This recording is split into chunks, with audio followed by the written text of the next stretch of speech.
1853 সালে ভুলবশত এমন একটি জিনিস আবিষ্কার হয়ে যায় যা বর্তমানে খুবই জনপ্রিয়।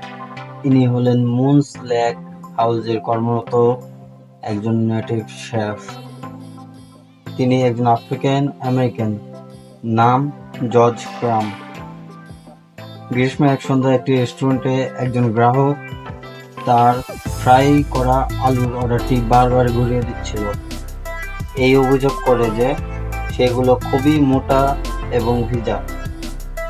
গ্রাহকটির বারবার অভিযোগ করাতে এবারে ক্রাম খুবই রেগে যান এবং বিরক্ত হন, কারণ সেখানকার রেস্টুরেন্টে আর কেউ অভিযোগ করেনি।